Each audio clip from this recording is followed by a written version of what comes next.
Hi everyone, this is episode 3 of my memories of working with the great Arik Einstein, and where I discuss and tell the stories of my songs which he chose to use on the children's album.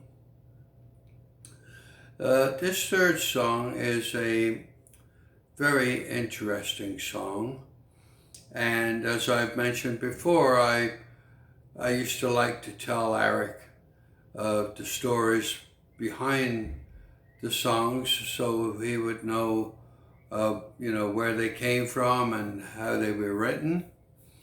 And this is how I told him the story.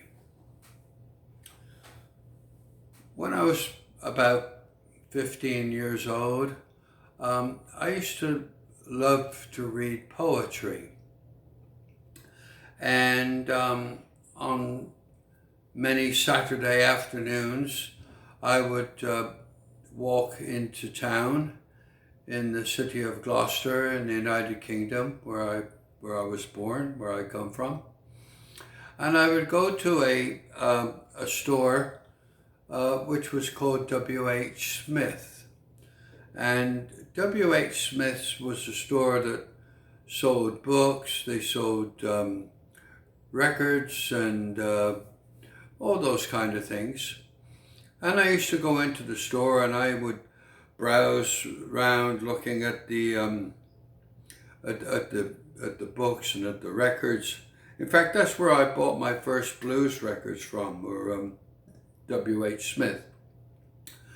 But one day I was in the store and I was browsing through the poetry books, and I came across this paperback book, and it was entitled A Book of Contemporary Verse. And I leaned against the wall and flicked the pages and read a few lines of some of the poems, and some of the poems really appealed to me, they touched me inside. So without any hesitation, I took the book up to the cashier, paid for it, they put it in a paper bag for me, and I went home and I started to read these poems. I even used to take it to school with me and would read these poems over and over again. And also, when I left home at 19 years old to move to London to play with the Tornadoes, I took the book with me then as well.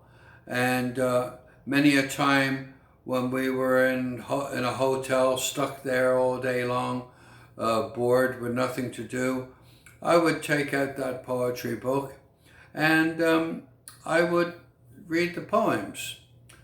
Now, there was one poem in that book which really fascinated me and really struck me, to the point that I read it so many times that I knew it by heart.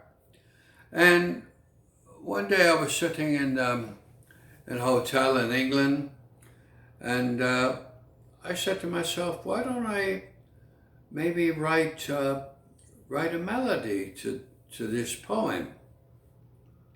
Now, this poem was written by a poet by the name of John Benjamin, and John Benjamin was the poet laureate from 1972 until 1984, which was the year that he died.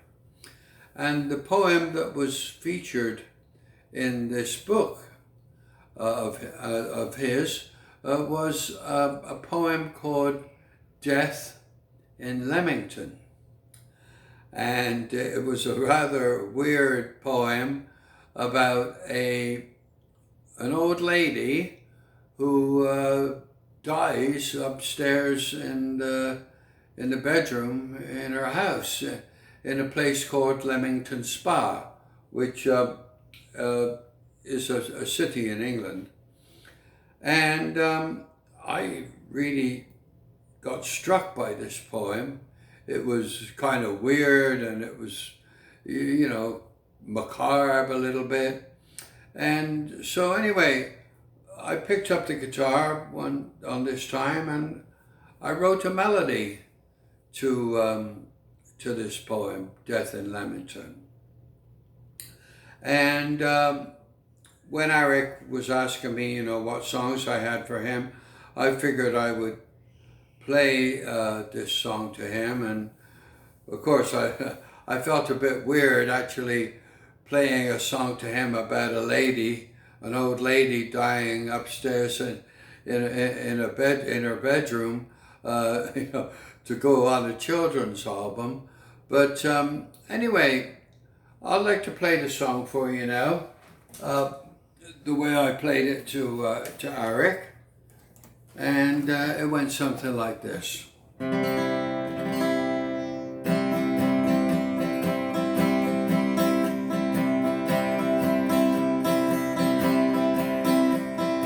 Died in the upstairs bedroom by the light of the evening star that shone through the plate glass window from over Leamington's bar. Beside her the lonely crochet lay patiently and unstirred, but the fingers that could have worked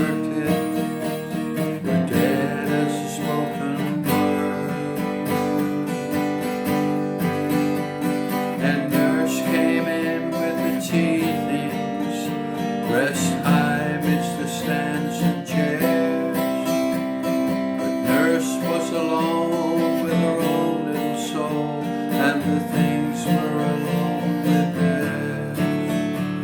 She bolted the big round window, she left the blinds unrolled, she set her match to the mantel, and she covered the fire with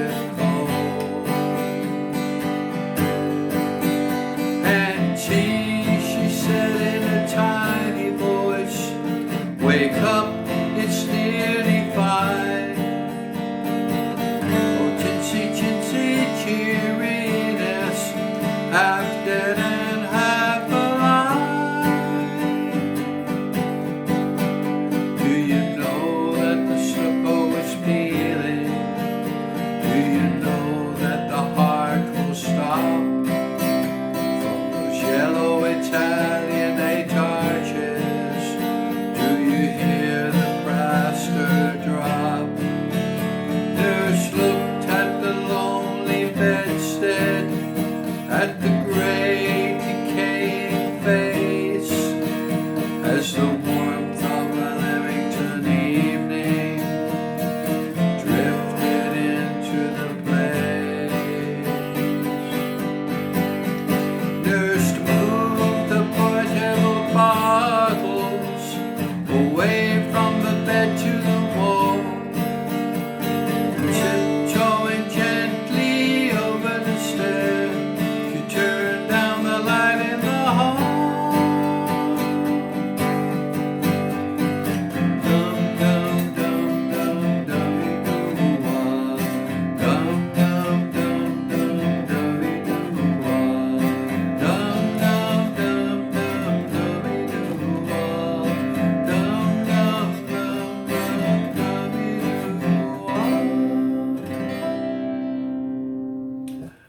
And that's the way I played it to Arik. And he said that he liked the song and he was definitely going to use it. And, you know, actually, when I come to think of it, Arik was probably not really that concerned about what the, you know, words of the song were about, you know. And it probably, you know, didn't occur to him that, you know, an old lady dying upstairs had anything to do with a children's album, because he knew he would be singing it in Hebrew.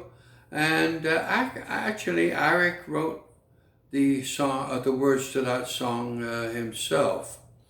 And it happens to be one of my favorite songs on the album, and it was called Haiti Palm YELED, which means I once was a little boy.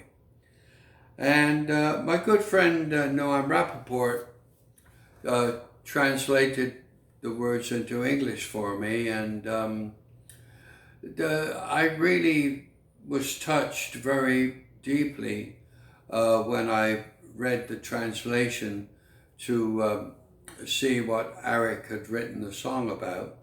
And I'd like to read the words to you now, if you don't mind. It went like this. Once I was a child, many years ago. I'm about to remember all sorts of things. I remember Mother worrying all the time, and Daddy smiles to himself, a little understanding smile.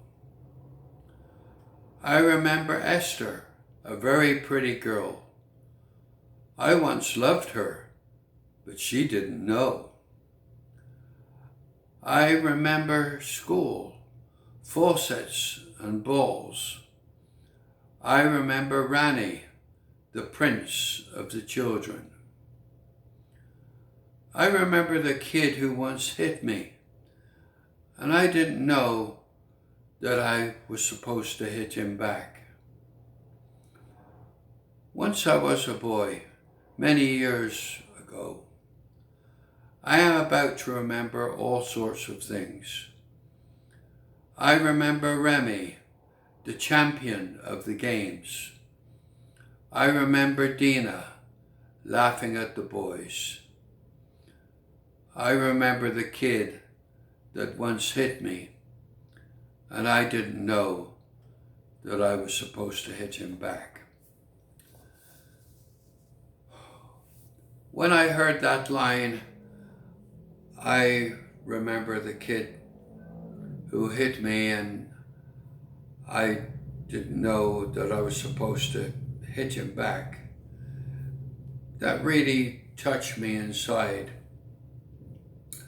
because it shows the complete innocence of a child at school who gets bullied or hit by another child, and